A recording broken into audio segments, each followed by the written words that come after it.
Think it's possible to do something after 30 years and still do it well? Don't ask that question to Paula Kirrane, because she's going to say the proof is in the pastry of sorts. We're on location in Newton, Massachusetts at the Icing on the Cake, and welcome to the Language of Business. Hi, Greg. Very nice to have you here today. 32 years doing the exact same thing. How do you keep the creativity up? Well, my dad said if you're going to do one thing, do it right. And we've proven that we have successfully done that. And keeping up with the trends is very popular and very important in the wedding industry. You need to know the colors the girls are using, the styles of flowers they're using, and you need to have them feel comfortable that you're the bakery that understands it and knows how to do it well. Are you doing the creative direction, or are your clients doing the creative direction? It's a collaboration of both. We have brides come in for a personalized tasting appointment where we hear their ideas, we expand upon what works in the cake industry, and we do sketches in front of them so they can actually see what they're talking about on paper in a sketch and bring it to light. What happens if their eyes are bigger than their wallets?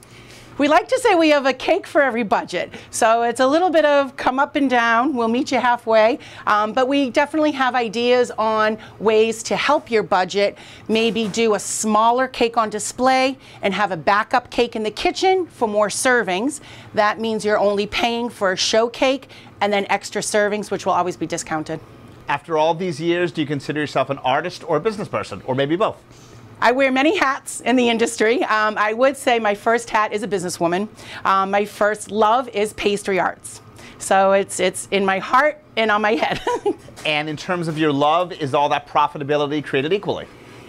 It's hard. It's hard. You know, when you're working in a food industry, it's a tough profit margin. You know, we have a lovely staff of 19 employees, and you know, payroll comes into figures when you're trying to price all this out. So you just got to come to a happy medium, make everybody happy.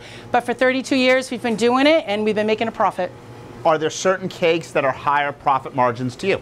Definitely. The wedding industry is the most popular industry as far as from a financial and event planning. So you do want to constantly keep your wedding industry high on your format and make that happen as about 85% of your business. But are all weddings throughout the year, or is there seasonality that goes into it? There's definitely seasons, and that's what makes the food industry for us tough. January, February, March are our down times. We get to take a little bit more time off, but you got to get right back into it for the busy spring. What about perishability? Can you start a cake 3 weeks in advance, or does it always have to be 3 days in advance? I wish we could start a lot earlier, but because it is a handmade item with wholesome ingredients that, you know, whipping cream, butter, eggs, you have to make it the week of the event. Often our wedding cakes are started 2 days before the event. All of our work is completed by the end of the week. What happens if somebody comes and picks it up and it's not exactly what they had in mind? Well, we try to, you know, make sure that the order is run through with the client properly so they know what they're expecting. Can't win them all, you know, so you do your best as a business person to win that customer over and say, what can we do to make you happy? Can we redo your cake? Can we adjust something on it? We're in this for happy customers. We want to keep you happy. And how many of your customers are repeat customers? We have a very high percentage. We're up in the 80%.